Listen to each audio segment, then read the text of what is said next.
Connectors, and we are thrilled you guys are here today. You're in the right place at the right time. We have some phenomenal speakers, and we are super excited for you all to be here. What I'd like to start off with is a little bit of engagement. So open up your chat box. If you're on your computer, it's at the bottom of your screen. If you are on the phone, there's typically like 3 dots and you can open up the chat box. Open up the chat and put in there your where you're calling in from, your target industry or job, and then what we would love sometime today, either right now with the first post or later, put in your LinkedIn URL. And the way that you can capture that is by going out to LinkedIn real quick and going to your profile and just copying the URL that's in the browser menu. You can also click on your picture and then it'll come up as well. So it needs to be a clickable link, because what we're going to do today is we're all going to connect with each other. Since we can't be in person right now, by the way, those will probably come back sometime later this year. We've just started talking about it, at least in the Phoenix area.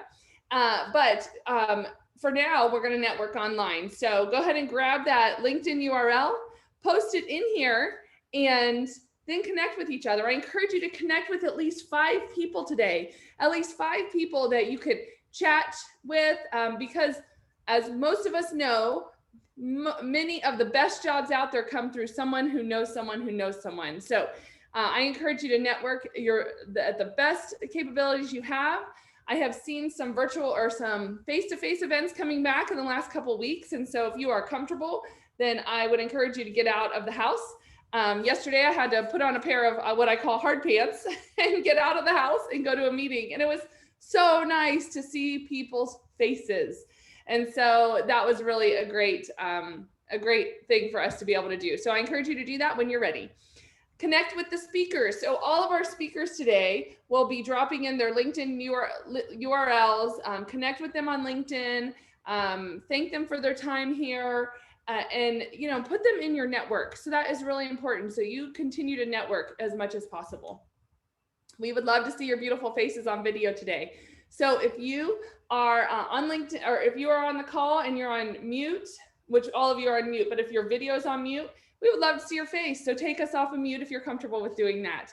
And then again, stay in the chat. So you're going to drop in the information in the chat as we go this morning. So I see, let's see, some people, oh, my chat's not opening. There we go. Some people have already started. Jim, thank you for putting that in there. Michelle, Joey, good to see you here today. See how we have people putting it. Ben, good morning. Putting in their LinkedIn URL, what kind of job they're looking for, and then connect with each other. And I encourage you to do that all today. If you have questions during Clara's talk or any of our speakers' talks, drop those in the chat. And what we'll be able to do then is our speakers may not be able to answer them immediately, but they will. They'll have times where they'll either stop during their talk or they'll answer them in the chat later on.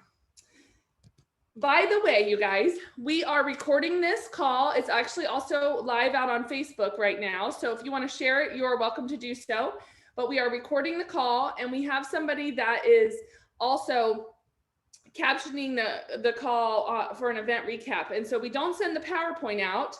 A lot of it has intellectual property purposes, but we will capture it through a webinar that will be posted on our website and then through a blog post.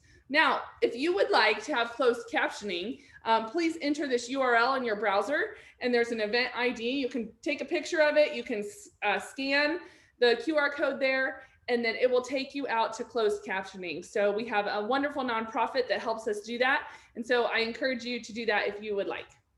All right, so we have a great event today, you guys. You're going to hear from Clara Chorley on the career success formula. And then from companies, APN Staffing, Nick Mazur. Nick, I don't know why I said, don't know. Is that right? Mazur? Mazer, but it's close enough. Mazer. I'm like, wait a minute. Why am I forgetting how to say his last name? Mazer is here. Kathy and Jennifer from Microchip, and Jason from WealthWave. And then at the end, if you've never been at one of our events before, what we do at the end is we provide we give you guys some additional resources, but we provide an opportunity for you to actually speak one-on-one with any of the companies, any of the speakers that were on the call. But not only that, we bring in the experts, resume writers, career coaches, LinkedIn coaches. We have a financial coach. We bring in the experts, and you can meet with them in a one-on-one or a small group setting in these virtual breakout rooms. So I encourage you to stay on the call. If you hear something you'd like to follow up with WealthWave or APN or Microchip or Clara, they're going to be available for you. And that is just one of the powers of this program. We are able to serve a lot of people right now in this virtual world. You don't even have to drive anywhere to get these resources, and they are at no cost to you. So I encourage you to stay on the call and join us for that. All right, Sheila, did you have anything you want to add in here from a technology standpoint? I think you covered it really well. Thanks, Jessica. Yay, good. There's a first for everything. All right, you guys. Sheila is the back end of all of the technology side. And so if you have any questions, you can drop them in the chat. And we also have moderators on the call today, and we're going to be answering your questions. So feel free to drop it in the chat for public or to directly to Sheila or myself, and we will help you out if you have any questions. All right, we are so excited to welcome Clara, you guys. It is a pleasure to have her here today. The world needs more good people with integrity and positions of power. For over a decade, Clara Chorley has coached hundreds of experienced professionals into fulfilling careers where they are valued and have meaningful influence and impact. Clara's unique international background spans 5 continents, 48 countries, working with professionals from humanitarian, business, and multiple Fortune 100 companies. She is a career coach, TEDx presenter, and author of Turn: 4 Steps to Clarity in Your Career. Please help me welcome Clara Chorley. Yay! And unmute is important. Thank you, Jessica. Thanks for the great energy to get us started today. And thank you, Sheila and Jessica, for inviting me today. And welcome, everybody. If you can put your camera on, this would be a wonderful opportunity to see your face. And I know some of you might be driving, or you might be getting to the point where you can sort of settle in for the call. But if you can put your camera, oh, look at that. That's so nice. Hi, Lawrence. Hi, Diane. Welcome. The more faces that I can see, the more we can sort of engage and interact with one another. Hi, Benjamin. Thank you so much. So let's begin. If you have access, if you're familiar with Zoom and you have access to your fingertips and you have access to the chat box, I'm curious if you are seeking, and if anybody else wants to put their video on, don't hold back. I just want to encourage you, don't hold back, because you've got the urge to like show your face. Just follow that urge. Pop in the chat whether you're looking for a job, whether you're looking for a consulting opportunity, whether you're looking to start a business or something else. Yeah, nothing else to do today. You like this group. So either put job, consulting, business, or other. Just one word in the chat. Job, job, job or consulting, consulting, job, job. Okay, good. Good, okay. A lot of jobs and a few consulting. Good to have that flexibility. The presentation today is geared mostly to job seekers, although of course, good morning, thank you. Although of course, if you are consulting or you're ready to start a business, I think you'll find that you can apply a lot of what I'm going to be sharing with you. Let's do another typing. If you've got access to your fingertips, type in one word that expresses how you are feeling generally in this search at this time. How are you feeling? One word. If you're not sure of a word, you can go with mad, sad, glad. Just pop in one. Optimistic. Good. Exhausted. Yeah. Yeah. I'm sure you're not alone. Good.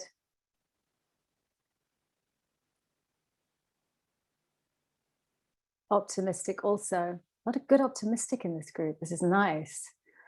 And then my next question was one word that describes how you would like to feel. Hope. Nice, Maria. Good. How you would like to feel. Hopeful and optimistic. Hope. Good. All right, nice. Really appreciate you taking the time to. Relieved. Jim's relieved. Oh, I'm curious why you're relieved, Jim. Good. Achieved. We're getting rhyming going on here. Jim's relieved. Diane's achieved. Okay. All right. Great. That just gives me sort of a sense of. Thank you, John. We got relieved. We got achieved. We got believed. All right. We're going to start a band after this. Excitedly hopeful, loving all the connections. Excellent. Good. Okay. Thank you very, very much. I'm going to start with a mindset, a way I like to look at. I've been doing this quite a lot of years, and the way I like to look at this next opportunity in our lives, it sometimes gets lost. There is this sort of like, I'm looking for a job, and that's laborious and repetitive, and you all know because most of you are in that situation. And I just want to shift it a little bit. I like to say that what you're doing, the purpose of what you're doing is to put yourself in the way of the next opportunity for you. You're putting yourself in the way of the next opportunity for you. You're having conversations so that when that opportunity drives by, it goes, oh, look, it's Rachel, or oh, look, it's Caitlin. Okay, good. Well, they're standing there, so I see them.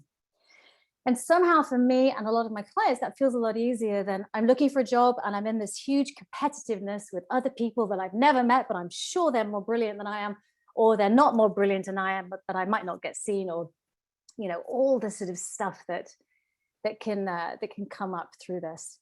So we're putting ourselves in the way of an opportunity. This is the next stage of your lives. For many of you, the job that you were in had aspects that were a deal breaker for you. Had things that you didn't like, things that didn't bring out the best in you. This next stage of your life is a fantastic opportunity. And I know we don't always know the timeline that it's going to arrive in, but staying connected into that is so important. The purpose of my talk today is to share with you these 4 stages so you can optimize your job seeking success. What I found is when we have a structure in our brains, it makes life easier. So for example, I have a client right now. She's been out of work for about 20 years. She's been a mom. And in that time frame, she has done some further education, and she's also done some volunteering. But mostly she's been a mom and sort of sorting out her home and so on and so forth. So this stage we're at with her is this stage of clarifying what is she good at and how can she reopen those places in her brain where she knows where her brilliance is, and, you know, the dusty corners that haven't been accessed for a while. How can we like take the rust and get rid of the cobwebs and open those doors so that she can reconnect to what she's good at and remember that? And that's the stage that she's in. But what happens is, and I know many of you experience this, her brain leaps forwards. Her brain leaps forwards into, but what if I get in this situation at the next job and I've got to deal with this conflict in a team, and I'm like, okay, just come back here. Come back to what's in front of you. But what if I apply and nobody hires me? Well, let's just come back here. Let's just come back here and do this very specific exercises that we're focusing on right now. And I have a whole process for clarifying your stories and what you're good at. The brain loves to take us down the pathways that least serve us. This is our monkey mind. We're all very familiar with it. We all have that voice going on inside of us. The purpose of today is to give you the 4 stages, the general aspects that fit with each of those stages so that you can go, okay, oh, okay, all right, I'm jumping to my past, I'm jumping to my future. Let me bring myself back into this moment, where I am now and what's in front of me. Because there is nothing more unpredictable than job seeking. Well, there are lots of things, but pretty unpredictable. Agreed? And by the way, you've got a little reactions thing down on the bottom. If you click on reactions, you can do things like that. You can do things like that. You can do things like that. or you can write in the chat. Any reactions you have for me while I'm going through this would be wonderful. It just helps me know that you're there. So that's the purpose of what we're doing today, so that you can more optimally put yourselves in the way of the opportunity that is also seeking you.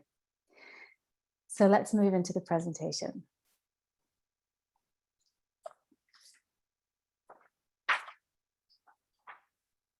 Thank you so much.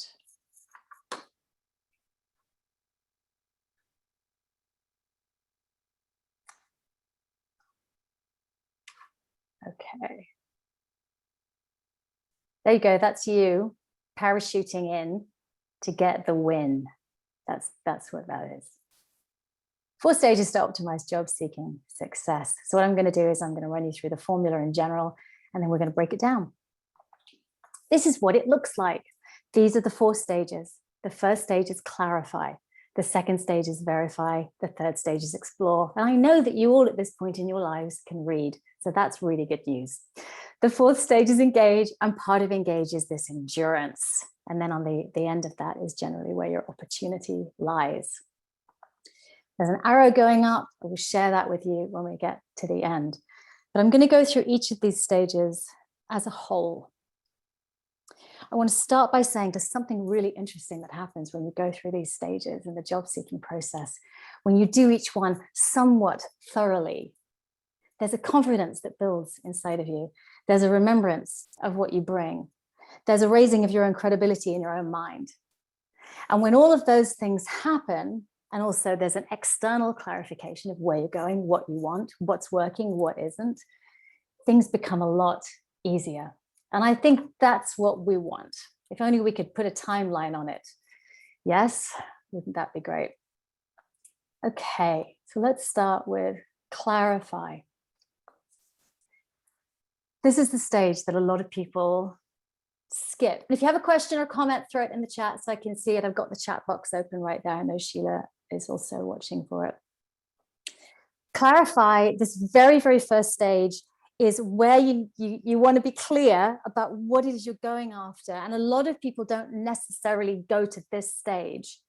I'm not sure why. I think there's often urgency around getting hired and getting a job. And so they're like, I'm just going to get out there and get my resume. And, they haven't really clarified. Often when people are going through transitions, especially important ones in life, especially sometimes later in life, it's a really meaningful transition.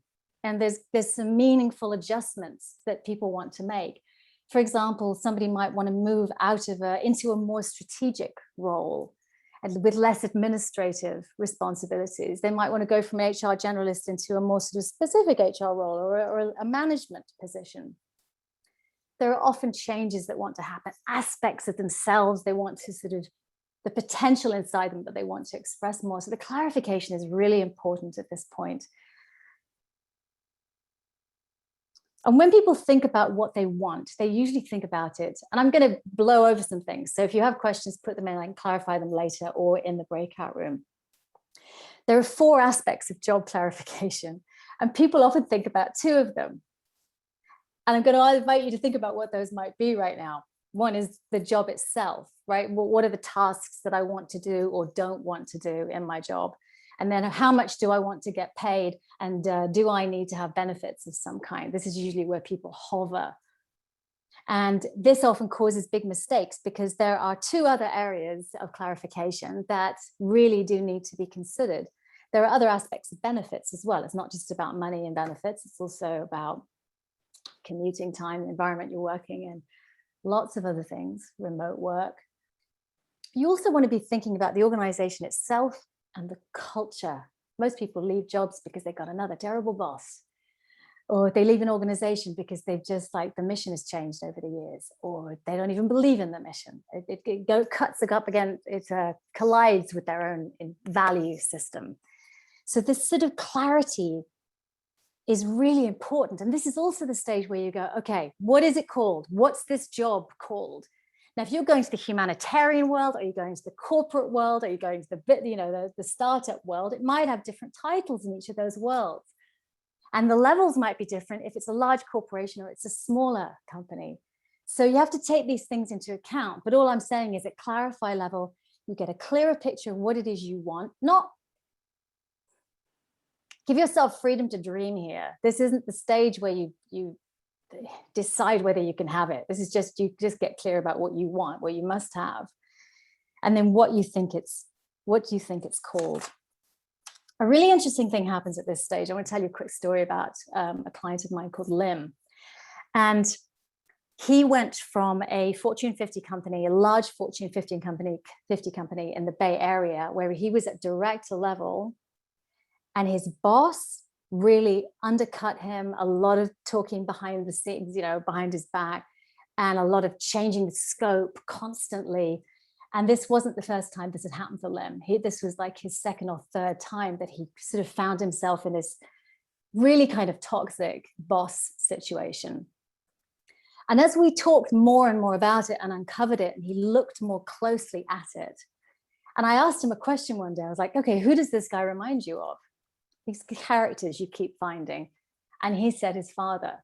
And then we had a longer conversation about his father and his relationship with his father and the kind of the dominance that was happening in that relationship, and all the ways he felt that he should behave around his father and from the cultural influences in his life. That was a game changer, because when it came to looking for the next opportunity, Lim was like, I got to get a good boss. I've got to get a good boss. There's got to be somebody that trusts me, give me autonomy, partners with me, mentors me in some ways. He ended up moving to Singapore and getting a job in one of the top 3, I forget the type of company it is now, but you'd know the name if I said it. And fantastic boss. And he's also managing a team. So he made sure that this pattern he had of not getting this certain thing in previous positions, he got clear that he needed it, that it was important to him. And he made sure he had it in his next job. So Clarify is really important so that we don't repeat unconscious patterns. Verify. Okay, this is where we start to get a little bit more tactical. So the verify stage is where you take what you've clarified and you go, okay, is it out there? You start looking at job descriptions, you start looking at resumes, other people's resumes. This is where you start to go, oh, LinkedIn, are you my friend or my foe? I don't know which you are.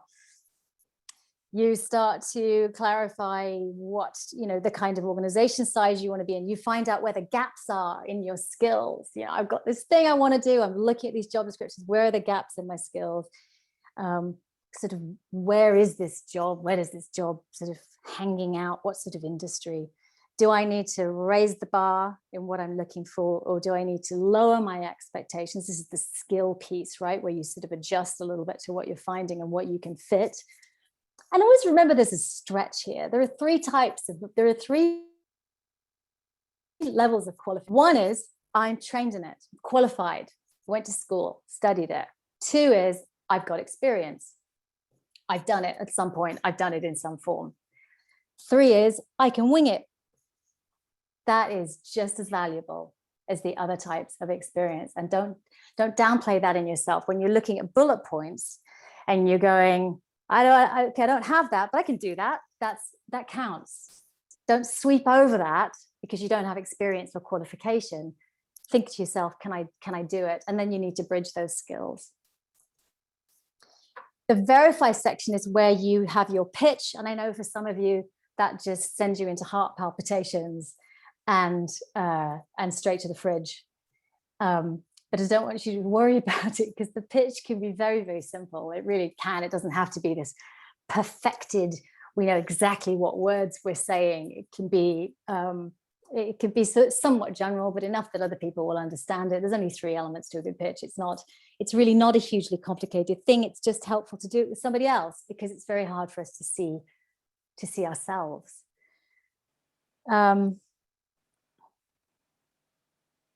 Yes, and in verify, this is what I have notes in front of me, by the way, because there's so much that goes into a job search, and I really want to make sure I give you the main points.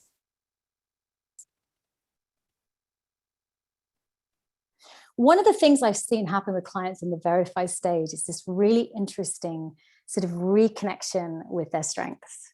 And I had a client called Beth, and she as we talked about her skills, the skills that were wanted in the job that she wanted, and even the types of jobs changed as we sort of went along, and she sort of saw herself in a different way.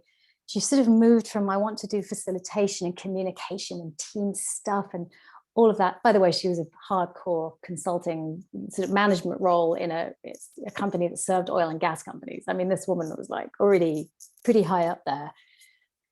But as we went through it, she started to see her influence. She started to see the blind spot. She started to see where her strengths were that she wasn't acknowledging. The fact that she was a really, really strong negotiator, that her sales goals were like really high. And more than that, her client engagement, her client relationship, client development skills were, she excelled in that area, very high end, with very high end clients. And part of the reason she disconnected from seeing how brilliant she was and those of her own power, really her own influence, was because of the culture of the company she was working in. She was working in a huge corporation, and within that corporation, even though she was valued, she was also not valued, partly because she was a woman. And that's just a reality that shows up in certain organizations. So she'd lost touch with her own power because she didn't have quite the level of power that she wanted, partly her sex, partly her the position that she was in, although she was pretty high up there. So it was sort of an interesting, but she'd been at this company so many years that part of her kind of had to sort of, go quiet. So through the Verify process, she got to go, oh, right. Oh my goodness. I'm more brilliant than I thought I was. And I don't mean that in an ego way. I mean that in okay, now I can go out there and play at the level I know I'm capable of. And I think that's what most people want when they're looking for the next opportunity. They want to go and play at the level they know they're capable of, not a lower level. And often people want to like bring something out of themselves that's been dormant for a while, that they often can't name, bring that out and bring that into the world and make a positive impact. So that's Verify. So we're still in the internal process, although the pitch is kind of coming out of this, and the clarification of your skills comes out of the Verify. So you sort of know what you want. You know it's now out there. You're sort of clear on the level you're going in at.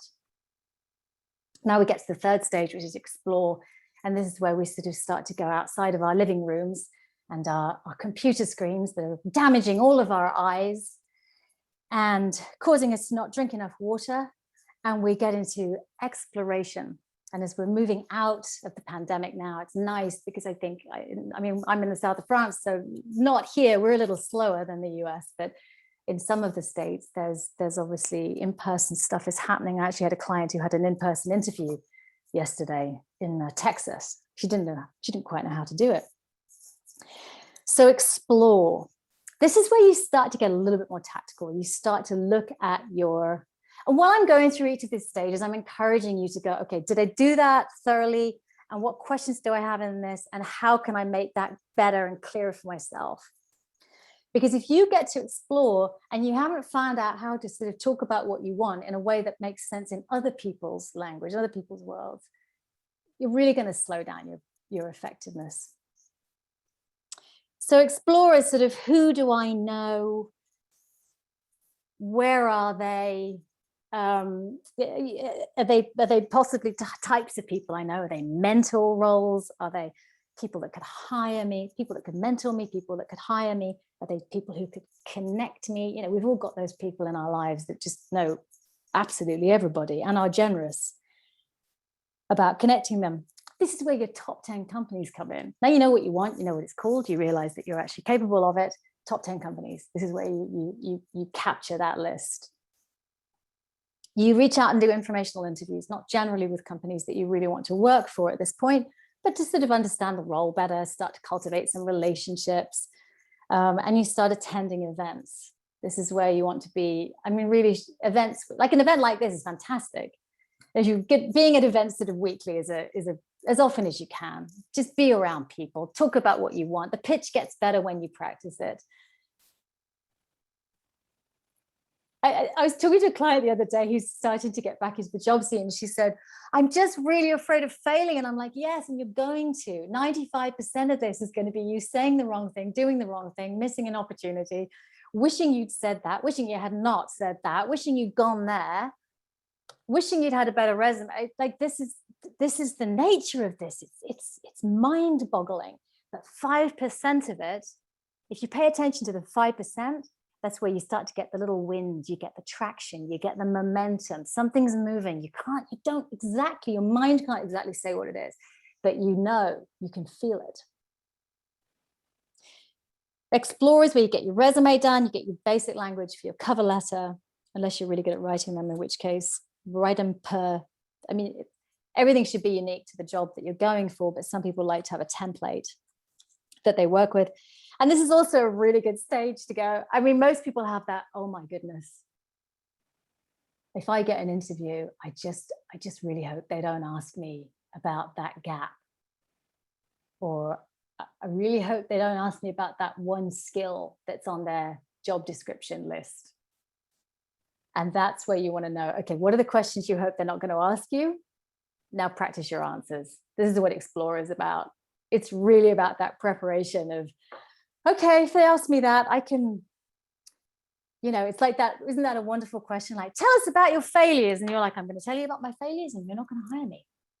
So we've got to talk about our failures in a way that sort of says, yes, but I'm learning and growing from my failures. There's this very sort of formulaic way of talking about our weaknesses. And I think it's unfortunate. It's good to be honest, and also you probably have grown and are growing, and the more you can do it, respond to these questions, these vulnerable, difficult questions in an authentic way, and that takes practice. That's not something that you instinctively know, and that's the hard thing about the job seeking process. Everybody thinks they should know how to do it, and nobody really does, because it's a skill. Some do, but it's a skill. You learn these stages. So that's Explore. You've clarified what you want. You've verified that it's out there. You see that you're qualified for it. You've got a little bit of your pitch ready. Now you're exploring, talking to people, touching in with organizations, identifying where you think you might want to go, starting to go to events, getting your resume sorted out, your cover letter, prepping for some questions. And now we go full on and we engage. Now, this is the fun part. And this is why I have this going with it. You see those arrows? So really, I've noticed this again and again and again. I want you all to imagine, I don't know if any of you have, in England we say green fingers, in the US you say green thumbs, I think. If you've ever planted anything, which personally I haven't, I shouldn't be trusted with plants, but I'm hoping to change that. But here's what I know about plants. If you take some earth and you plant a seed in it, you plant it sort of under the surface. Ideally, you've prepped the soil, you've whipped out all the dandelions and the weeds, and that's what Clarify, Verify, and Explore is. We've taken all the weeds out of the soil with wonderful seed in there. Seeds planted, and you see how that first arrow just goes sort of flat lines for a while. This is the seed. You're doing all the calls, all the outreach, you're at the events, maybe you're even applying for some jobs at this point. That's what the engage stage is for. It's like, okay, we're going for it now. Seeds growing, growing, growing. Nothing seems to be happening. How is nothing happening? And then all of a sudden, right when you don't expect it, whoop, you get a rejection letter, or you get an interview request, or you get somebody reaching out to you on LinkedIn, or you get a bit of feedback that's really positive. You have a conversation that leaves you feeling better.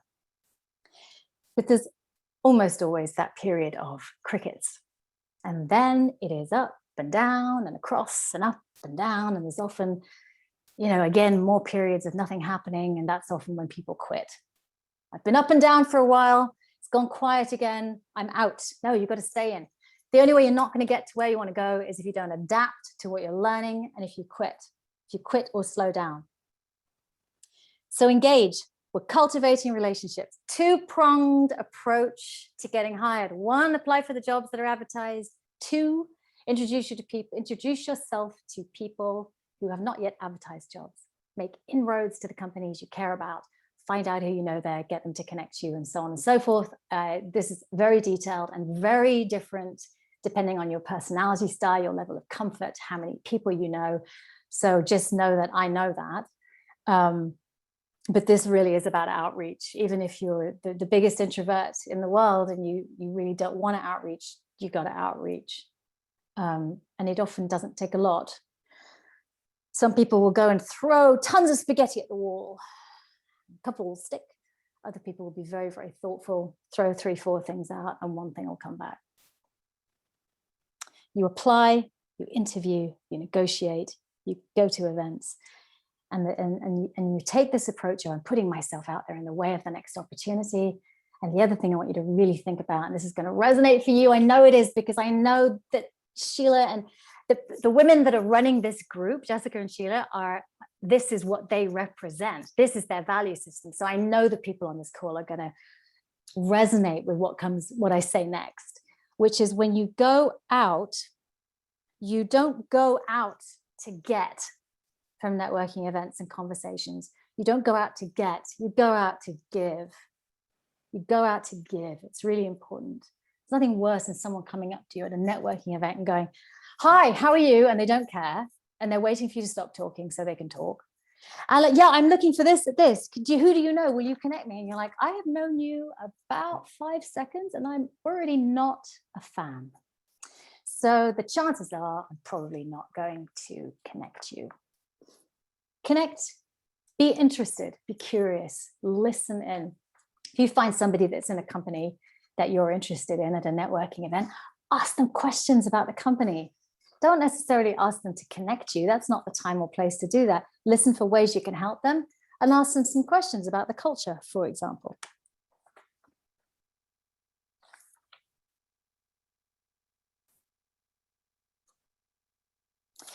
This is the stage. I'm so glad I wrote this note. Engage and endure. This is the stage where full-grown adults lose access to very basic skills. It's fascinating. It happens to almost everybody. I work a lot with executives and senior levels. I also work with managers. I work with lots of levels, but those are my main people. And I had a client the other week, and we were talking about her doing some outreach because she's moving to another state and she's leaving a company she's been with for a long time, and she wants to connect. And it was something like just reaching out to this person, see if they'd be interested in a conversation. She does a lot of communication in her job, and she's literally saying to me on the call, so what do I say? What do I say to this person? And so I give her a suggestion, or we riff about a suggestion. And of course, she already knows this. She already knows this. But we all have our blocks come up. I had another client looking for something and looking for what his job title was going to be called. 30-year veteran in healthcare. Team leader, these people are super accomplished. And he's like, so what do I put in Google? And I'm saying this to emphasize that some of the most fundamental things, we sit in meetings and people are like, go do this outreach. And you're like, okay, I know what that means. Go do outreach. Go outreach to 5 people. Okay, I know what that means to go. Okay, yes, I'm in. Conceptually, I got it and I'm in. And then you leave the meeting or you leave the class and you go home and you're like, I have absolutely no clue what to say. Do I do the same? Do I do a cut paste? Hello, how are you? Do I get to the point? And when you're faced in a situation like that, when something that if there wasn't so much attached to it, you'd probably be able to do it, or maybe you wouldn't, this kind of stuff is different for everybody. That's when you reach out for help. Don't shame yourself or blame yourself or think, oh, I should know this. Just get some support, have somebody riff with you and get strategic about, okay, this is Fred that I need to reach out to. And so what am I going to say to this particular human? And break it down that way. I had another client, Sylvia. She did her master resume, which is sort of the long list of absolutely everything you've ever done. And it took her about 3 or 4 weeks of like, I'm going to do it and then not doing it and starting it. And in the end, she finished it. And she was so excited. She was like, I can do this. Like the juice that you get from doing something that you didn't know how to do, even if it's these are the little wins. This is in the 5%. But when you go, I don't know how to do it, I can't do it, and you feel ashamed about it and you don't ask, you just avoid, you don't get to have the reward of having worked through something. There is no shame in anything you can't do. None. It's normal. Where was that? Oh yeah, this was another client. She said, but everyone else is doing fine. Everyone else gets it. What's wrong with me? And I said, that's not true. That's just not true. Most people are struggling. They're just not talking about that level of struggle. So trusted people around you that you can take these very basic sort of questions to and get help with on the tactical stuff is very, very important. It's very key. Okay. How are we doing? Everybody all right out there? So much more fun in a room where I can see all of you.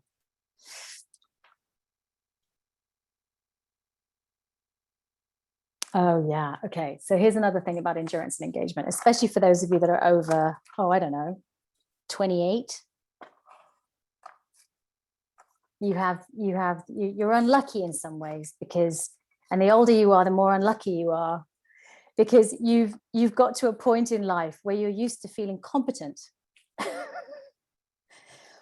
You're like, yeah, I pretty much designed most of my life to feel quite competent. Yeah, I'm used to doing a job I'm competent at. I've got my relationship going, or I don't feel competent at all in my relationship side of life. That's also quite common. Or I do sports that I feel competent in. I feel fairly competent in the kitchen. You know, the older we get, the more we enjoy deepening our knowledge rather than flinging ourselves out there, although some of us still do that. I did that 3 years ago when I left California and roamed around Africa for a year.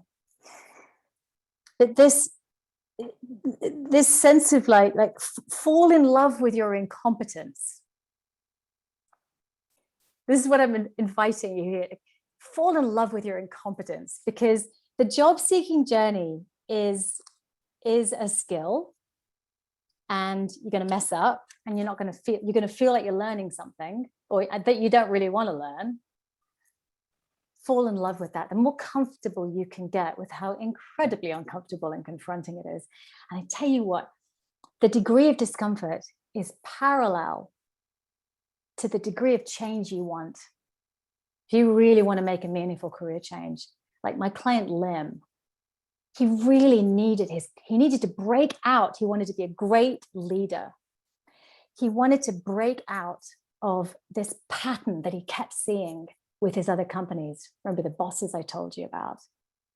He had to change something fundamental in himself. And he did it. And it's been phenomenal for him.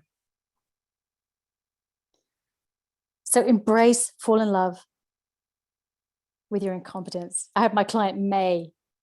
She said, she's been 24 years with the same organization. And she said to me, you know, I am so used to things coming easily, because she'd not been doing the stuff that we talked about. Like 3 or 4 weeks went by. She did little bits, but you know, I don't have a lot of judgment of people's pace, but there's wisdom in inaction, right? There's wisdom in our inaction, something to learn, something to look at. Okay, good. Joey, thank you. Yeah, scary too. Yes, and it is harder to ask for help if you, what have you said here? If you can't admit you need it, yes. Or even if you do admit you need it and some shame wrapped around that. Yeah, okay, I'm glad you said that, Sheila, because that ties me in nicely to this sort of, you know, we're coming to the end. So there's one more thing I want to show you on here. This magical arrow.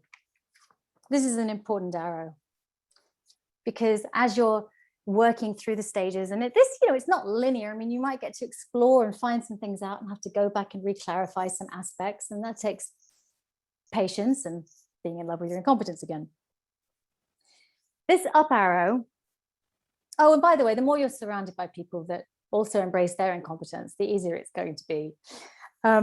This up arrow is there are 2 things that increase as you go through these stages. The first is the level of difficulty.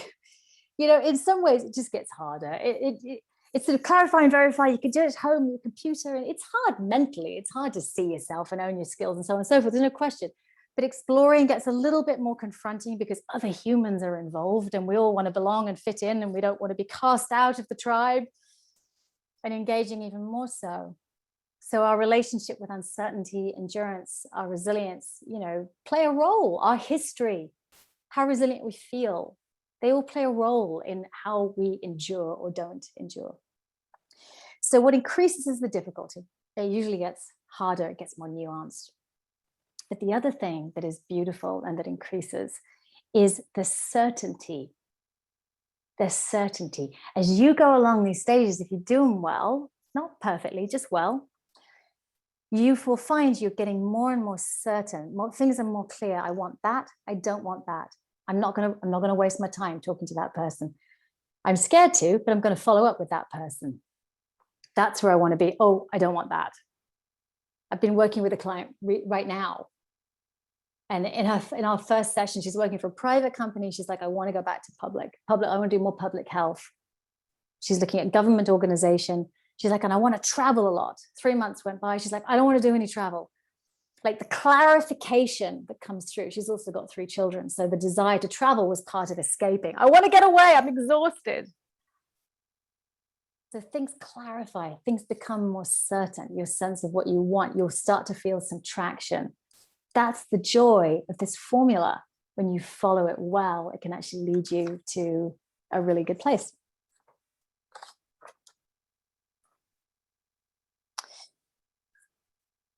Okay, there are, I've got a gift for you.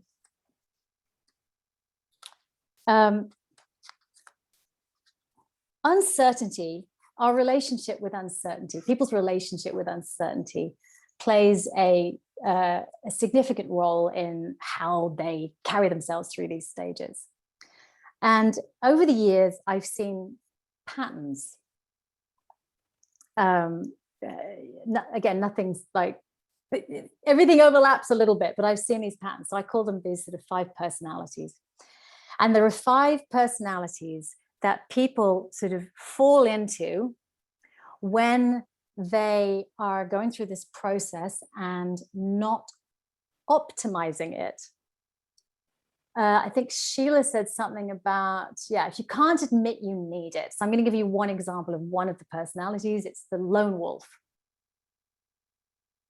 And a personality type that, usually feels very competent, tends to feel like they either have to do it alone, should do it all alone, or can do it all alone. They can be very generous with others, or not. But it's this sort of doing it alone thing. And for lone wolfers, when they hit things like, I don't know what to write in an email, that can be incredibly confronting. So I created this program. There's a lot of uncertainty out there, right? And let alone the stuff that we can't control. I mean, the stuff that we can control, which is our activities and the consistency of our activities. And consistency is really important. And by that, I don't mean it doesn't have to be a full-time job for your job seeking, but you need to do something every day. Just do 10 minutes and you'll start to get some momentum. But uncertainty about age or race, or, oh my goodness, I've been a parent for all this time, or I've been unemployed, or all these things that you can't control. And that generates concern or fear.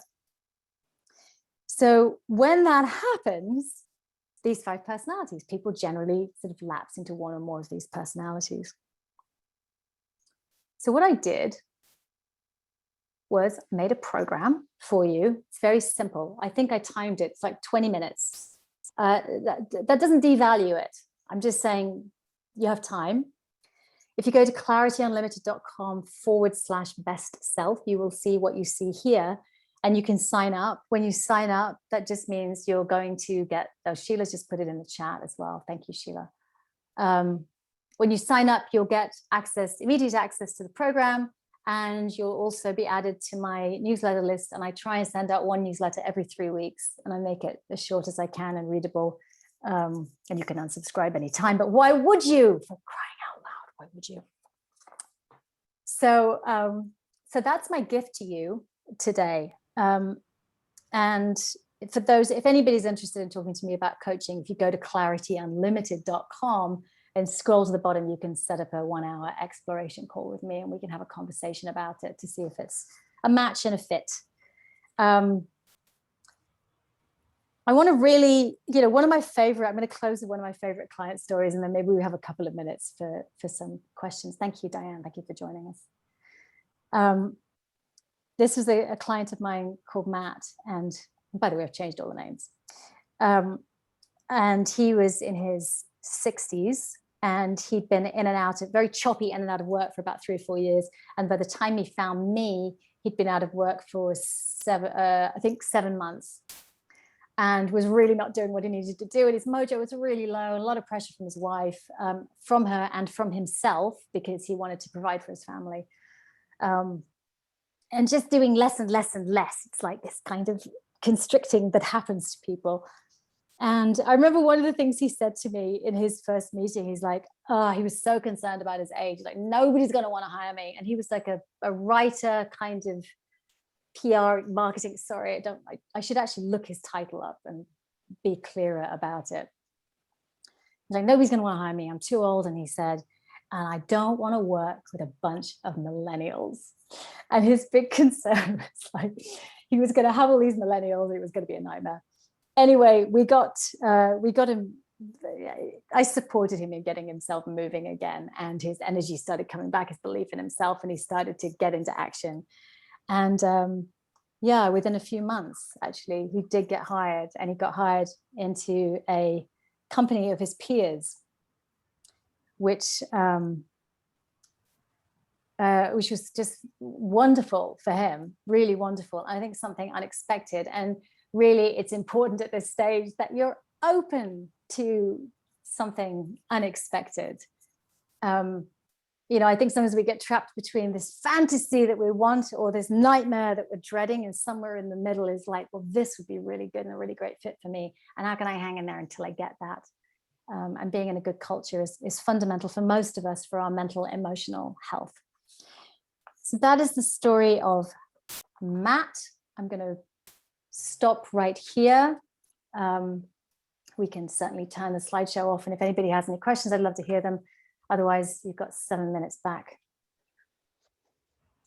Yes, thank you so much, Clara. The clarity steps are awesome. I was even getting text messages of like, this is exactly the type of content people are needing. So if you have any questions for Clara right now, feel free to drop them in. She is going to be also available. I believe you're staying for the breakout session. Is that true? Yes, Okay, I'll great. be here. So she will be available at the breakout time as well. So thank you so much, Clara. We greatly appreciated your time. Sheila, did you have a comment? Yeah, I just wanted to ask, Clara, can you speak a little bit more to what people will experience when they go to that and take the 20-minute quiz? What is it they're going to see? Oops. Oh yeah, I'm so glad you asked that, because it's definitely not a 20-minute quiz. The whole thing takes 20 minutes. So thank you for that reflection of my lack of clarity. Oh. But there is a quiz. So there's a quiz that you can take where you check boxes and you get to identify which is your main personality type that's tripping you up. Then you can watch a video that gives you sort of a description about that personality type, and then what that personality type needs in order to turn that behavior around. And then there's a very simple 1-page plan. Don't let that frighten you. It's literally like two very simple things that you commit to. That's something that you decide, some action step that you decide that you're going to take to turn that trait around so that you can be back in the game. So you'll kind of get to uncover maybe if you're blocked or stopped at a certain point, it'll help you understand why and how to get past your block. It'll give you a name for it, and it'll give you some of the behaviors. So for example, like the lone wolf example, people can look at the lone wolf description and go, oh yeah, I do that. Oh yeah, I do that. Or maybe they're in the hokey pokey. Oh, that's me over there. And you'll identify that in the quiz because you'll see yourself in the descriptors there. There's a lot of, when we don't feel fully competent, or we're afraid, or we don't know what to do, or we just don't want to do it, we're tired, we want to go to the beach, we'll turn to other things. you know, often because of this sort of competence thing, this is why I say fall in love with your incompetence, because people will go towards the things where they're comfortable. I have a client, she loves to submit her resume without a cover letter. You can't do that. You can't like submit your resume without a cover letter. It's not going to work, you know. Or people will sort of put a thing on LinkedIn, but they won't follow up with people, or they won't do the hard stuff. And instead of that, and then they don't feel as competent, they don't feel as confident about their own abilities, because they know they could be doing more, or should perhaps be doing more. And then they turn to other habits. You know, people get caught up in TV, they get caught up in food, they get caught up in just being out and away from things. So our actual mental, emotional, physical habits matter in this journey. You know, we've spent this whole sort of 45 minutes talking about what you're doing and not doing and how you think, but what you're eating matters. And what you're spending your time watching matters, and how much time you're engaging in this process matters, and who you hang out with matters, the conversations you have with yourself, this all matters. So, you know, it's a holistic journey. So I hope the 5 personalities, you know, it's something that you might be unconscious to, and you look at the 5 personalities and you're like, oh, that's, yes, I'm doing that thing. Okay, I can stop that now, or shift it. Is that clearer? Yeah, thank you. You're welcome. Awesome. Lawrence, I'm cracking up. Sign me up for going to the beach. That's awesome. That's good. I think we're all thinking about the beach, if we have, especially we haven't traveled for the last year. Yes. Well, thank you, Clara. Really appreciate your time here today. You are fantastic. Thank you for helping us get some clarity, and we really appreciate your time. Thank you so much. You're welcome. Thank you. Guys, Clara's been here quite a few times, and so she is a phenomenal coach, and so don't have any hesitation about reaching out to her and following up. She is wonderful. So thanks again. All right, Nick is here today. Nick joined APN in 2014. Oh, before I introduce him, let me just say this. We bring in different staffing firms, consultants that work with different firms and as well. And I want to encourage everyone, when we bring firms in, if you haven't worked with a staffing organization before, I encourage you to do that. Most of the staffing firms have a niche. And so you want to go out and find kind of which ones are in your area, your niche. And Nick will talk about his niche today. But here's the deal. These staffing firms know what is coming. They know the jobs out there. They're well networked, and these are professional, great jobs. So many of them are direct hire placements. There are some contract placements where you can work into a job or you can contract with the company. And so Nick is going to talk about what they have available. So I encourage you guys, these many recruiters and recruiting managers and business development folks from staffing firms are the ones on the front end of who is hiring. So they have great information. So I just want to let you all know that before we got started. So Nick joined APN in 2014, where he quickly doubled the size of their healthcare division.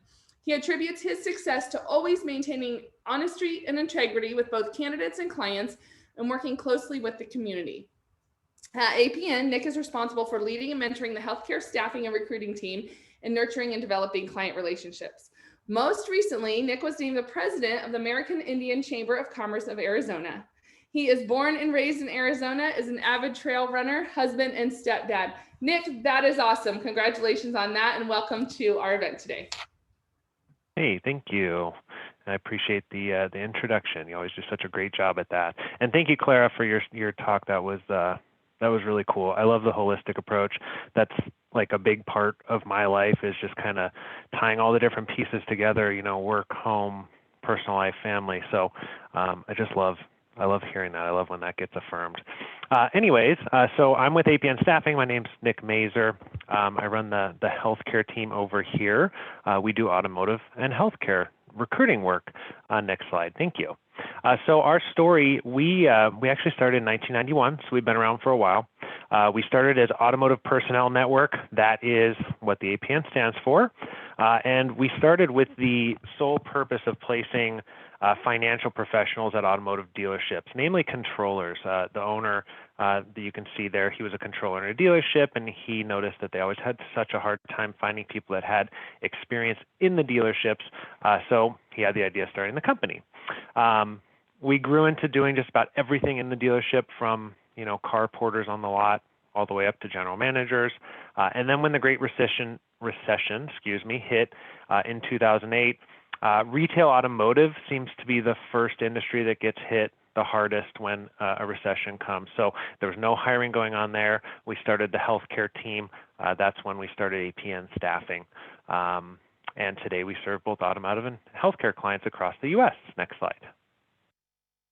So who we are, we're a national boutique recruiting firm based out of Phoenix. We do have remote workers that are kind of spread out throughout the country. I will be honest and say that most of our work is in the Southwest, although we do work nationally. I do place directors in North Carolina and Chicago and different things, but 80–90% of our work is kind of in the Arizona, New Mexico, Utah, California region. We do specialize in staffing the entire vertical of healthcare and automotive industries. We kind of pride ourselves on being more of a kind of specific recruiter to the industry. So a company comes to us, we can fill a lot of their needs as opposed to just their nursing staff, for example. We are women-owned. We are certified as a women-owned small business. We have 13 recruiters on staff. I think that might be a little more right now. And then we have a payroll of nearly 100 contract employees, and those can be people working at dealerships or nurses working out at healthcare facilities. We have evolved into a trusted government contractor. We offer all types of service to the government, mostly in staffing, but we do a couple other weird things as well, like truck repair, which is weird, but we have the contacts.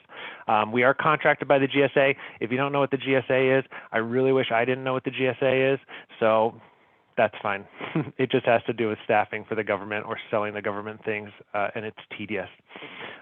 We are known for being communicative and agile in our hiring strategy. And as she mentioned in my bio, I mean, we really strive to be as honest as possible and get back to people quickly. It's not always possible. It gets tough, but that's kind of what our I can't think of the word, but that's what we're known for here in Arizona. We do place nearly 200 people a year. That's kind of the 200 people that are on our books for the end of the year. I bet you that number is more like 400 if you count all the temp contractors that we do that only last, a month or two. Next slide. So what we have right now, and these are specifically Metro Phoenix searches. We are looking for a director of nursing for a small healthcare facility in Tempe. This is a healthcare facility that mainly deals with the Native American healthcare population. We are looking for nurses to work in correctional facilities throughout Phoenix and Tucson. There's a bunch of options there. I didn't see any nurses, but if there's any nurses here and you're looking for a job, we got that for you. We do have a few office manager roles for automotive dealerships. We're looking for dentists specifically pediatric dentists in the East Valley. Dealership roles, we have parts counter roles in multiple areas of the valley. We're looking for dental assistants as well, estimators and parts managers, both in Phoenix and in the East Valley. Those are dealership roles. I can't speak today. A security supervisor, which is a automotive dealership role as well. And then we're also hiring for recruiters for, our company internally. So, if you've ever thought that maybe you have a little bit of sales background or you have some recruiting background, I would welcome the conversation to discuss that as well. The majority of these roles actually, all these roles are either permanent or temp to perm. None of these roles are contract or temporary, so these are all roles that, the hope is that you would go permanent with these positions. And then we have a lot more roles on our website as well. Next slide. So how to get started with us, our website is apnusa.com. If you go to that website, you can search for jobs. I believe it gets sorted by automotive or healthcare, but I think you can also search just kind of globally, right? And if you have any questions about that, you can always reach out to me. How you reach out to me, you can just call our number, which is right there. It's also on Google. Super easy to find. We don't have any direct numbers to our recruiters, so if you call in and you want to speak to me, just ask for Nick. I might even answer the phone. You can send us your resume at apnusa.com. There is a function on there where you can register and upload your resume into the database. Facebook and LinkedIn is great for quick information. When we have a hot job, those are the places that they go to first, but also register your resume, because we do a lot of email blasts when new things come up as well. And you can also email me. My email is listed right there. It's also listed prominently in my LinkedIn profile, so feel free to email me with anything that it might be, even if it's just a question. If I can help, I will definitely try to. Next slide. Yeah, and then, any questions, I am going to be here in the breakout room, so we're not going to take questions right now, and I haven't been looking at the chat while I've been speaking because I get nervous when I talk, but if there's any questions in there, I will answer those, but stick around for the breakout rooms. I'd love to meet you guys. Awesome. Thank you, Nick. I would never know you get nervous. You did a great job. Well, thank you so much. We really appreciate it. All right, ladies from Microchip, we are calling you to the stage. So today for Microchip, we have Jennifer McCoy. She is the HR business partner who joined Microchip in November of 2019 as part of the Microsemi acquisition. Previously located at their location in Mount Holly Springs, Pennsylvania, she decided to relocate to their corporate offices in Chandler and is really enjoying the winter months, I'm sure. Aren't we all? And then Kathy is the HR rep and recruiter, and she's been with Microchip since July of 2018, and is Microchip's Arizona University Relations Recruiter. So she handles the internships, new college grads in Chandler, which is their corporate headquarters. She also coordinates some of the affirmative action and diversity hiring initiatives and delivers in-person new hire net orientation bi-monthly. But prior to that, she worked at Avnet for 14 years and then was in the staffing industry prior to that. She says she's a proud ASU alum, and her husband is as well, and they have 2 children. She's originally from Illinois, but I think same as Jennifer, same as myself, same as so many of us, moved to the Valley of the Sun. So please help me welcome Jennifer and Kathy to our call today. Oh, thanks so much, Jessica. Appreciate it. Thank you. Good morning, everyone. I'm so excited you've joined us today. I know job searching or looking to make career changes, it can be really overwhelming, and this is where Career Connector is a great resource. I'm glad to be here. Basically, so as Jessica mentioned, I worked at the Microchip location in Mount Holly Springs, Pennsylvania, but prior to working at Microchip, I worked at Highmark Blue Cross and Blue Shield for 14 years. So a couple of years back, with the Affordable Care Act coming into play and rising healthcare costs, there was a need to eliminate costs, so they offered some voluntary severance packages, and they did some layoffs too as well. And here I was in a spot where I needed to look for a new position. So I actually used services similar to Career Connectors, where I lived in Pennsylvania. And basically, when I started job searching, I had no idea that there was all these companies that were in a 25-mile radius of where I lived my entire life. Like here, Microchip, I knew the Microchip building, but I had no idea it was right in my backyard and who it was. But they helped me to identify companies and connect me with organizations. So being part of the HR team, HR is a transitional skill.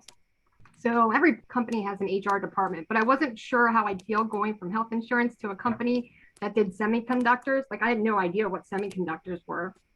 But looking now, I'm so glad that I kept an open mind about it. It was one of the best things that could have happened. One of the things that I feel so cool to share about working at Microchip is that at that facility, our employees had touched parts that are on their way to Mars and on their way to Jupiter. So again, I'm so glad that you're able to join us today. So I want to share a little more details about Microchip. Next slide. Yeah. So as I mentioned, we are one of the leading semiconductors of embedded control solutions. And there's Our main headquarters is in Chandler, Arizona. We have 18,000 employees all over the world. We have locations on every continent except Antarctica. Lots of opportunities. We have our hands in a lot of different items. Next slide. This one will give a little more detail about our portfolios. Back in 2019, Microchip acquired Microsemi, and we were able to combine our portfolio. So there's lots of things. So we have our hands in items such as industrial, we have automotive, as well as consumer products, communications such as our cell phones, items like that, computing, and A&Ds too as well. We've really grown over the past years, and we're still growing. In fact, over the past year, we've grown significantly. We have an overwhelming amount of positions open all over the country. And I know Kathy will share a little bit more about that on the next slide, but lots of room for growth, lots of opportunity to move, to learn more and get exposure to other areas too. Excellent. Thank you, Jen. So again, everyone, welcome this morning. We're very glad to be here. I've been working with Career Connectors off and on during my time at Avnet for quite a long time, and excited to be here representing Microchip today. And just to piggyback a little bit on what Jen was saying as far as looking for a job, I too in 2018 was laid off at Avnet after being there for 14 years, and it was tough. I kind of thought maybe that's where I would retire, and it didn't work out that way. But I just wanted to say that I got my job at Microchip through networking, and how important that is. I know everyone knows that, we hear it all the time, but it was a little bit of who I knew, and was able to help me at least get a foot in the door. And then of course I had to sell myself from there, but at least it was a foot in the door, and I really appreciated that. So just a quick little plug about that. But as far as Microchip, like Jen is saying, we are growing tremendously, have lots of positions. We are in semiconductor, and we do hire a lot of engineers, primarily electrical engineers, computer science engineers, a little bit of mechanical, a little bit of industrial and chemical, but a lot of engineering. So a lot of the positions you see listed here that are all currently open are engineering related roles. However, we do have other business related positions too. And we really want to direct everyone to our career site. There are many, many things posted. We couldn't begin to even list even a small portion of them, but we have finance, marketing, legal positions, just a variety. So please do check our career site. But we are a lot of engineers. And then not only in our Chandler corporate headquarters, we have a fab in Tempe where we actually do the manufacturing. That's not far from the ASU campus. And we use engineers there, and then a lot of production people as well. And semiconductor is booming right now. We are busy. We almost have a big challenge in that can't get product out the door as fast as everybody's needing it. So it's a good problem to have, but we need a lot of great people to make that happen. So next slide, please. And then finally here, Jen has listed her contact information. She is obviously one of the recruiters for a lot of the positions that were listed on the previous slide. But I want to draw your attention to the careers.microchip.com. That is our career site. Definitely want to encourage you all to take a look at our jobs that are posted there. I'll put my contact info in the chat as well, and we're here to help and look forward to talking to you in the breakout rooms as well. And thank you for joining us today. Awesome. Thank you, Kathy. Thank you, Jen. We appreciate you guys being here and sharing your opportunities. Okay, now we are moving on to Jason Wiseman with WealthWave. And so over the last year, one of the things we get asked a lot is, what are some of the things I can do in corporate, but also what are some of the things I can do outside of corporate or medium-sized businesses? And so Jason has come, he's helped a ton of our people, and I just wanted to bring him in, and he is one of our corporate partners. And so just a great resource for you all. He spent two decades in the corporate world in the semiconductor industry. And then his business experience has ranged from owning his own consulting firm to purchasing a franchise that he and his wife ran, And then the past 15 years, he has spent managing his agency. He's been recognized for his performance in the top 500, been a feature on the cover of Business and Finance magazine, and is a multiple six-figure earner. Jason co-authored a best-selling book called Winning Ways. He has been married for 29 years. They have 2 children, and he is Senior Marketing Director with Wealth Waves. So please help me welcome Jason Wiseman. Thank you so much, Jessica. It's always so good to be here with you guys. Can you guys hear me okay? We gotcha, yep. Okay, awesome. Hey, listen, I thought today was awesome. The idea of clarity and the program that Claire has, is phenomenal. It's a key component, not just in a job search, but just life in general. I think there's some really good takeaways that you can implement in your personal life. So it was fantastic, as it always is. You guys do such a good job putting the program together. So I'm so happy to be here with you. As Jessica said, my name is Jason Wiseman. I'm with Wealth Wave. I'm a Senior Marketing Director. And really all that means is that I've had the good fortune and opportunity to help a lot of people with their money life over the past several years. And I want you to know that this was not a career path for me. I was in the corporate world for a lot of years. I worked for a global semiconductor company, was doing software, was doing things completely unrelated to what I'm doing today. However, I found my passion, and part of that came out of personal experience with just trying to plan a family, a life, a household, retirement, investing. And at the old age of 37, I reached out to my CPA and I said, hey, do you have anybody who does retirement planning, insurance planning? Because this is an area of my life that I'm not very good at, apparently, even though, like most people, I spent a lot of time looking at my 401k. I spent a lot of time studying the mutual funds that were in there, reading articles and magazines. And it just seemed like when the market went up, we went up a little bit. And when the market went down a little bit, we went down a lot. And we were just getting further behind. So I started here as a client, is my whole point of that. And how I became an agent and a crusader for our cause is, as I was going through this client process, I started thinking about my own family, not my immediate family, but like my parents, my aunts, my uncles, and just thinking about how they didn't get a money education growing up. And as young adults, they struggled and they made a lot of the same bad mistakes that other people do, just simply because they just didn't know any better. And it frustrated me a little bit. And I kind of actually got a little bit angry about it because they had been left behind in a lot of areas.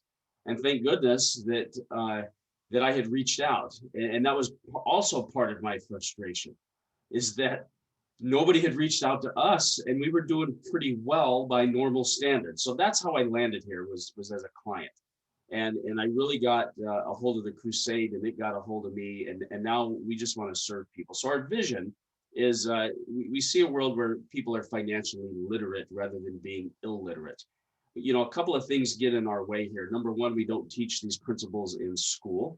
The industry itself, frankly, probably doesn't want people to know, because then they start questioning fees and interest rates, and they understand compound interest and the rule of 72 and time value of money, and that causes a smarter decision and a more informed decision to be made sometimes from a financial perspective. And it is a global problem. It's a widespread problem in the United States. And just right here in our backyard, there's about 6.9 million people in the state of Arizona that fall into a demographic that could use the education and use the support. Our mission is to stamp out financial illiteracy. And we do that through an education process. We lead with education, not products and services. There are plenty of products. There are plenty of accounts. There's plenty of things that one can put into place to make their financial life better, especially for the long pull. But if you're not educated, if somebody's not educated, it makes it terribly challenging to navigate. And frankly, the industry is large. It's a little bit complicated, and you really need a Sherpa. That's how I view what we do. We are the Sherpas to help somebody climb their financial mountain, if you will, to some financial peace of mind as time goes forward. We're also a big proponent of business. and education. Our How Money Works platform has been featured on over 130 television appearances and radio shows over the last 12 months. Even during the pandemic, we did a lot of interviews through Zoom all over the nation, from downtown LA, right here on Channel 3, Atlanta, New York, all over the country. And we have delivered financial education to more than double what you see here on the screen. It's well over 400,000 individuals and families. And we know that that's the pathway. We also understand that about 62% of people would like to be the boss of their own business. They'd like to have something that they can wrap their arms around and call their own. However, there's a lot of challenges to getting from being an employee to an entrepreneur. And, this is a profession. It's a licensed quality profession. And sometimes we look at things like that and go, well, this is like me going from, Motorola to Intel. It's a huge step, and I have to give one up to do the other. And what we've done is we've just adopted a platform that allows somebody to transition on a part-time basis, just like I did. And so everything we do is driven around the idea of somebody keeping their day job, if you will, and at the same time being able to have what like 40% of Americans have today called a side hustle. Only our side hustle is in the world's largest industry. The market is as big as it's ever been and getting bigger all the time. And of course, to be able to do that, you've got to have a transition platform or a platform that supports somebody to continue to earn and learn and work their business on a part-time basis. And so some of the reasons people might choose WealthWave as their platform: number one, it's a turnkey solution. It's a licensed quality profession. There's barriers to entry. There's ownership. Our platform, believe it or not, was in place about 5 years ago. This whole web-based digital thing that, frankly, our industry as a whole didn't buy into. We've said for years, financial transactions happen, in person, face to face, sitting across a kitchen table, coffee shop, or a desk. And so when COVID hit a year ago, there were people in the banking channel, for example, that were basically shut down for a month because they didn't know how to do anything. And so for us, because we had all this in place, it was just a matter of us learning how to do Zoom and figuring out how to do the transactions and everything we've done that way. And we didn't skip a beat. All the digital media platform is here. We allow people to start part-time. I have been here for 14 years. And I want you to know that we are a model that was built for growth inside of a highly regulated industry. When I started in 2007 as a part-time agent helping families, we had 11,000 licensed people in our organization in the US and Canada. Today, that number is over 50,000, and we have not had a layoff, a furlough. And compared to the rest of the industry that's actually shrinking in numbers, we know what we're doing works, and it works even for the part-time person. The training is hands-on. We don't leave anything to chance. There's too much at stake for somebody starting and the people that we serve. This means a lot to their future. When you start talking about things like long-term care expense, funeral expenses, what it costs in retirement. The average retiree will spend over the age of 70, spends over $120,000 in medical expenses. So sorry, I didn't do that, Sheila. I don't know if you did. But I did, because I wanted to fix the date on your slide. Sorry about that. Okay. So on the slide that she's going to pull back up, today at 6 o'clock, because everybody has some questions usually if they're interested in moving forward or learning more. So today at 6 p.m., I will host another Zoom meeting that you can plug into, and I'll put my email here in the chat. And when she pulls that back up again, there's a QR code there that you can just take your cell phone, scan that QR code. That's an email that will go directly to me. And you can just say, hey, I'm interested in learning more. And I will respond back with the Zoom information. And you can ask anybody that I've interacted with. I'm an open book, probably too open sometimes, but I'm happy to share anything, share my experience, give you some examples of things that we've done to help people, walk you through our platform a little bit. And I would highly encourage you to think outside of the box a little bit. I want to share just a quick thing, if I can, with regard to job search for you guys. This could be huge for you. In 1999, I had my own consulting company. And in early 2000, or around that time, well, I was actually in 1999, we found out we were going to have our first child. And so I got cold feet about having the business and I started looking for a job. Well, prior to 1999, I had worked for a software company. And in this software company, we used a piece of licensing software. The name is not important, it's not relevant. At the time, I did not know how quote unquote special it was to know even an ounce about this piece of software. But I see this job posting for Motorola. Now I had never up to this point in my life ever done this. I always sort of only put things and talked about things that I knew I was highly competent at on my resume or in a cover letter. So I see this job posting. They didn't tell me who the company was for at the time. It was through a temp agency. And it said FlexLM Experience Preferred. That was the name of the software, this licensing software. And I debated this. I agonized over it. And I thought, you know what? Everybody else does it. So I'm just going to put that on my resume, just like everybody else puts, you know, one time I cleaned a bathroom, so I'm qualified to be a janitor. I'm being facetious. I put it on there. This is a long time ago. I fax in my information. 15 minutes later, my phone rings.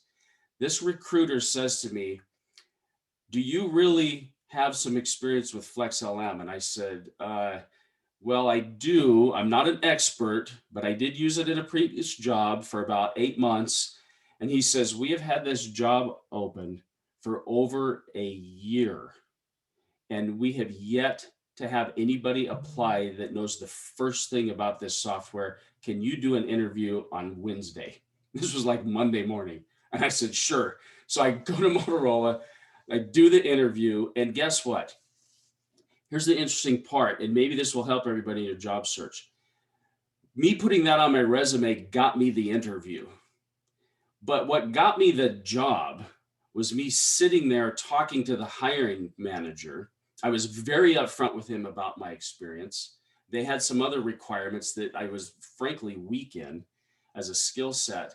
But what got me the job was everything else that I could bring from my past experience and knowledge and running organizations and so on and so forth. And he said to me at the end, you're the perfect guy for the job. Don't worry about the software. If you've got some foundational knowledge about it, we'll teach you the rest. And a week later, they hired me. So hopefully that gives you guys hope. And it's exactly what Claire was saying about just think outside of the box a little bit when you're looking at things and stretch, right? Just stretch a little bit. So Jessica, I just thought that was good to share with everybody because it blew me away, but it taught me don't undersell myself at the same time, right? So thank you for giving me that time. Appreciate it. That's great. Thank you so much, Jason. Yeah. All right, and he is available today in the breakout session, but then at that call at 6 o'clock this afternoon, that's today. So thanks again, Jason. We appreciate you being here. All right, you guys, I want to close us out, go over some resources, and then Sheila is going to jump on when I'm done and go through connecting on to the breakout sessions or the networking rooms. So if you have any feedback for us, good, bad, or indifferent, we would love to hear from you. You can email us at contact@careerconnectors.org. And we do read all your eval information. And so we would love any feedback you have for us about topics, the type of events. We actually are talking about going back to live events. We would do both. We would do some virtual, we would do some live. And so we'd love to hear about your interest there. If you are interested, we're still kind of pulsing the environment to see who's showing up to events now. So any feedback you had for us would be great. Thank you so much to all of our partners. Many of them are listed here. This is how we keep this program going. And so thank you to our partners that make this happen. All right, so one of the things we can do is provide this DISC assessment to you guys. If you haven't taken this yet, please do so. It's about 10-15 minutes of your time. You'll take an assessment, you'll get it's a 24-page report, so it's pretty solid, a 24-page report that'll come to you, sent to your email, that will tell you your talent, your gifts, your communication style, your ideal work environment. And that really helps pull some words and put it into your resume. Use some language for your interviews, and it'll help, for a lot of people, it helps us explain ourselves a little bit better. There's no cost to that. It's a partnership with Top Talent Consulting. And so that's a no cost gift to you guys. We also are recapping this event today. So you can see that on the event recap blog that is posted usually 2 days or so after an event. We are all over social media, so please connect with us. LinkedIn is one we use quite often for event postings, and then also companies go in there and post job openings. Okay, we have some really cool events coming up, you guys. On Thursday, May 13th, so next Thursday, we have a Diversity Talks event. And this event is, we do 1 or 2 of them a year. And what we do is we have a dedicated time for companies to speak about their diversity, equity, and inclusion initiatives, their employee resource groups, the types of programs they have available. And then you're going to hear from all these companies. They're each going to take a couple minutes and just highlight their jobs, their opportunities, a little bit about their culture and company. And so many, many great companies are going to be there. You can see them all listed out. And then on Tuesday, May 18th, we're doing another big event, City of Tempe, their economic development department. Real quick, the Diversity Talks event is in partnership with Best Companies AZ. So these are some of the best companies in Arizona. They all are award-winning companies in some form. So we encourage you to show up to that one. And then Tempe is having an event on May 18th that we're hosting. And you can see all the companies there that are listed. I think we have 11, 11 companies or 12 companies speaking that day. So they will all come in and speak and talk about their companies. You'll have contact names and connections for each of them. And then on Thursday, May 20th, we're back to, we're doing this regular event and Unleash Your Superpower, Jean Brees. You guys, if you haven't heard Jean talk, she's one of the most encouraging but actionable people I have ever met. She has a story that will rock you. And we also then will have Bank of the West, Iris USA, LGE Design Build, and WealthWave will be back for that for May month. So lots of really good stuff coming up. Here are the companies for the May 18th event with the City of Tempe. With this, we are also working with Pipeline AZ, actually with a lot of the events we're doing right now, because Pipeline AZ is a program that matches you to jobs pre-event and post-event. So when you register for these events, you will go into Pipeline AZ, fill out a profile. Once you have a profile out there, then you don't need to fill it out over and over again, but you'll just fill out the profile the first time, upload your resume, and then job matching will happen for you. So make sure you're going through this portal, tempe.gov/job fairs, and you will get into that portal to be, or you will get into Pipeline AZ to be matched to jobs. And then I already mentioned this Diversity Talks event on May 13th. Again, diversityaz.org. You will register there, but then you will get the invitation to also register on Pipeline AZ. We're trying to give all opportunities for you guys to be matched to jobs. And so that's a new partner that we have partnered with since our world went virtual about a year ago. Now we have this really cool thing. Typically at our live events, we have a professional photographer come in and take your business portrait. And most people use that business portrait for LinkedIn. Well, we haven't been able to do this, but we've had this amazing volunteer and business owner, Gordon Murray with Flash Photo. And he has literally been traveling around the Phoenix area, setting up and taking headshots so that you still have a beautiful looking headshot. There is no cost. He does take donations if you'd like to give him a donation, but there's no pressure there. And the comments and the feedback we've gotten from him and this quality work has been top notch. And so it looks like May 10th, he'll be in Litchfield Park, May 17th in Mesa. And then you'll just see, we'll list these out at every event where he's gonna be. So I encourage you to connect with him and sign up for one of his events or one of his photo shoots. All right, if you registered today, then you are getting our e-updates. They come every Thursday morning. If you're not getting them, and then did I say Thursday morning? I'm sorry. I think they come Monday mornings. But if you're not getting them, make sure you sign up through our careerconnectors.org website. And if you can see on the bottom right, it says CC webinar. That is where this event will be posted. Usually we get it up by the end of the day, and so that you can reference any of the information that you heard today. Now, we run on volunteers. Even through this virtual environment, we have run on volunteers. We have about 120 people that serve for Career Connectors. We're a 501c3 nonprofit, and I just don't know what I would do without these people. They're phenomenal. And so I really encourage you to utilize all the resources we have here, because these people are volunteering their time, and they're professionals, and they're fantastic. And so you can see here today a lot of the volunteers that we have that have helped us run this particular event.